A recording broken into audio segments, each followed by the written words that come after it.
Positive side, lagay natin sa pin number 18. Tapos yung negative side,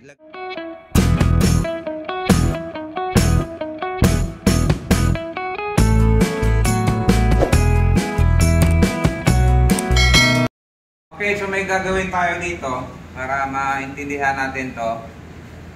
Panasonic na brand. So nakausap ko yung may-ari nito, ano siya, matagal siya magkakaroon ng display. So check lang natin. Now, pagka ganito kasi mga LCD TV pa siya.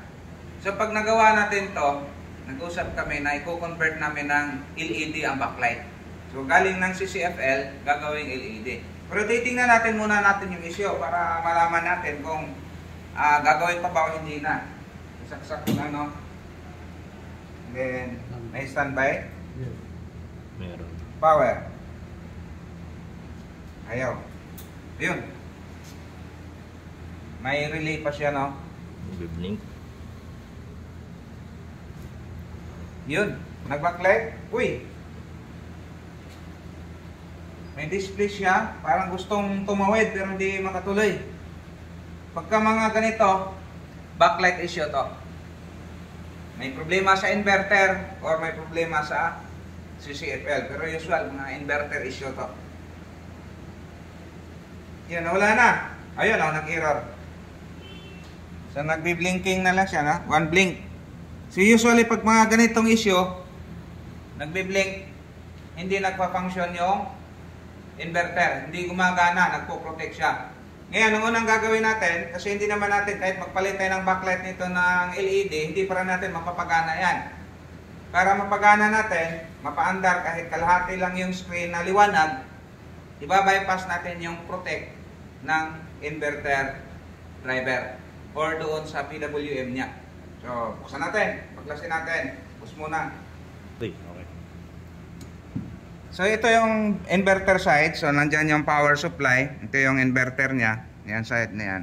So, bubuksan natin, kakalasin natin yan. Kasi, tingnan natin, wala naman tayong mga posibleng tama na nakita.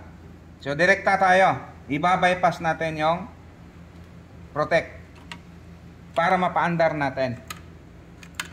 Tapos, pag napaandar natin to, ko-convert natin to ng LED. Saan yung mga iba nito? Okay. Okay, so ito yung PWM. Ngayon, ito yung nagde-detect ng, ito yung nagbibigay ng output para paandarin tong mga, ayan, paandarin yan, tapos i-drive dito sa ating transformer o high voltage transformer. Now, ito, ang alam ko, at syempre base sa ating pagse-search, inaalam natin kung ano yung mga pwedeng gagalawin dito. Dito sa IC na to, itong IC na to, yan. Green. Yung pin number 1 natin, itong sa baba, bilang ka ng hanggang 18 doon sa taas. So, doon sa pin number 18, maglalagay tayo ng LED o LED dyan, connect to ground. So, LED connect to ground. Tapos testing natin kung matatanggal ba ngayon yung protect niya. Ito, brand new pa yung LED natin. So yung positive side, lagay natin sa pin number 18. Tapos yung negative side, lagay natin sa ground. So, lagyan natin ng binang. Itong side na to, yan, pin number 18. Dito tayo. Lagyan natin ng LED yan. Tapos saan tayo ga-ground? Dito. Dito tayo kukuha, malayo.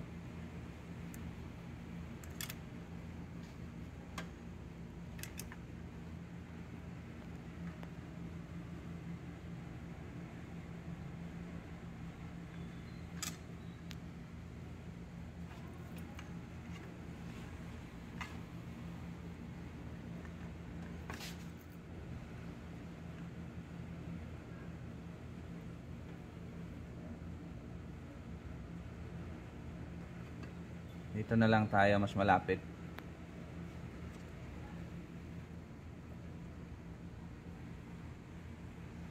Ayan. Kuha ka ng ano.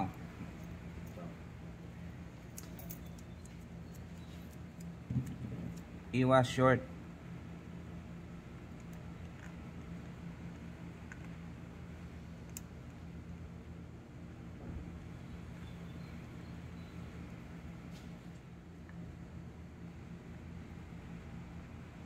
Okay.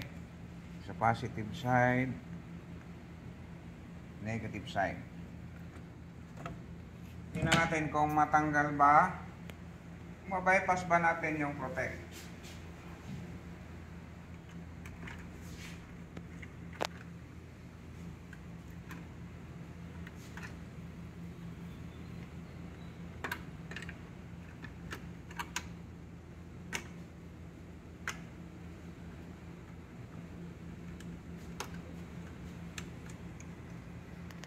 Isang dahilan din kaya nagpo-protect, may problema yung ano natin, yung ilaw mismo.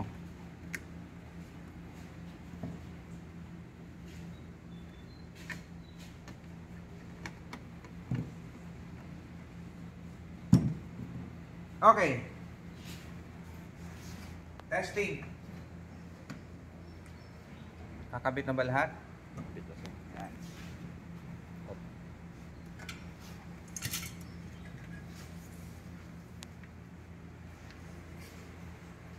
So may power? Meron sir. Yun, power on. Try natin. Sa. Yun. Oh. Nawala, hindi na namatay. So, ibig sabihin, natanggal natin yung protect niya. So, yun oh. Pagka mga ganito, maaaring kulang sa supply. Hindi niya napagana ng maigi yan. Or, hindi rin pwedeng sabihin natin na weak na. Pwedeng weak na rin yung backlight. So, comment kayo. Anong sa tingin nyo? Mahina ang supply o weak na yung backlight? So, dyan muna tayo. Kasi, ang balak nito, i-convert sa LED. So, mas nakakatipid ng konti yun. Okay?